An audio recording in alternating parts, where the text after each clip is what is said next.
આજે તો તમારે બેન સવાર સવારમાં પહોંચી ગયા કામ ઉપર, સીધા આજ તો ત્યાંથી બ્લોગ શરૂ કરી દીધો. આવીને આ દઈ દીધી રોટલીના બટકા, પણ આ ખાવા માંડ્યું. આમથી આમ ઘુમર્યું ખાતું હતું. મેં કીધું તું ખાશો પણ મારા ચકલાને ખિસકોલા હાટું રાખ જેવો. મને કે આ મેં ઉપર મૂક્યું એ કે મેં તે મૂક્યું કે મેં કીધું પછી જો આ છે અમારી વંડી. એટલે આ અમારા આઈટીઆઈની વંડીમાં એવું છે કે 4 એકર જો આવી ડીસું પાણીની ભરી છે અને આવું બધું છે. એટલે મેં છે ને ઉચ્ચે હું નાખી દઉં ચકલા માટે, કેમ કે આ ખાઈ ન જાય ને આગળ આવીને ત્યાં તો આ તો હુતા. મેં દેલાભાઈ તારે નથી ખાવાનું, પણ એને કાંઈ મને જવાબ દીધો નહીં. પછી આ બાજુ આવ્યા. આ બાજુ આવ્યા તો આ ગલુડું ખાતું હતું, એક ખાતું હતું ને એક હૂતું હતું. મેં કીધું આમાં એવું લાગે છે, એક આમાં મોટો કૂતરો હૂતો ને એક ખાય, તો અહીંયા એવી રીતે એક નાનું ખાય ને એક હૂતું. મેં કીધું આ સારું કહેવાય લે. પછી તો મેં કીધું ઠીક હાલો ભલે ખાતા કીધું.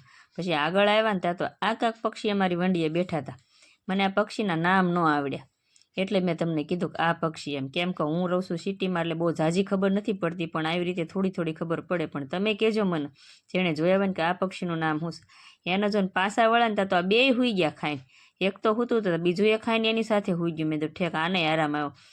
પછી ઓલું હૂતું હતું ને એ તો મોટું ઊભું થઈને આ બાજુ આવ્યું, કેમ કે અમારા સિક્યુરિટી ગાર્ડે નાખ્યા હતા બિસ્કીટ, અને બિસ્કીટ ખાવાતા, એટલે એણે રોટલી ન ખાધી. મેં કીધું ઠેક, તો આવું કેવું હતું ને કે મારે બિસ્કીટ ખાવાતા. પછી એ બિસ્કીટ ખાતા હતા ને એટલે પછી મેં કીધું હવે આપણે ભાઈ થાય છે કામનો ટાઈમ અને જવું છે આપણે કામ કરવા.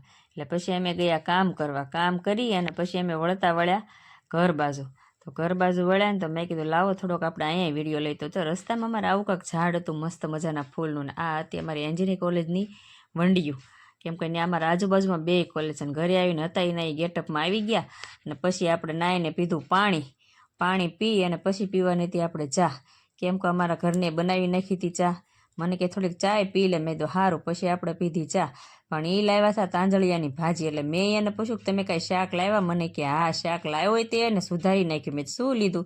તો મને કે તાંજળિયાની ભાજી. મેં તો સરસ લ્યો. પછી એણે જો તાંજળિયાની ભાજી આવી રીતે સુધારી નાખી હતી. પછી મેં 3-4 પાણીએ ધોઈ નાખી.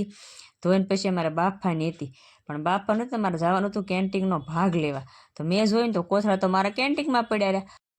પછી તમે મા દીકરો ઉપડી ગયા કોથળા લેવા. મેં કીધું હાલ ભાઈ, કીધું કોથળા લેવા જવું જ પડશે. તો કે હા મમ્મી હાલો, એ કે ભાગ શેમાં લાવશું? એ કે. તો અમે તો મા દીકરો બે ગયા કોથળા લેવા. કોથળા લેવા ગયા ને તો આ થેલી હારે લેતા ગયા, કેમ કે મોટા કોથળા લાવવાના તમારે 3-4. એટલે અંદર ન્યા ગયા ને તો તાળું. હવે શું કરું? પછી તાળું ખોલાવી અને અમે તો પછી લઈને આવ્યા. ને પછી અમે આવીને બનાવી નાખી તાંજળિયાની ભાજી ને બાજરાનો રોટલો. જો આવો મસ્ત મજાનો. તો તમારે ખાવું હોય તો આવી જાજો. જય માતાજી, જય શ્રી કૃષ્ણ. સબસ્ક્રાઈબ કરવાનું ભૂલતા નહીં. Tata bye bye. જો આવો મસ્ત મજાનો રોટલો છે, તમારે ખાવું હોય તો જરૂરથી આવજો.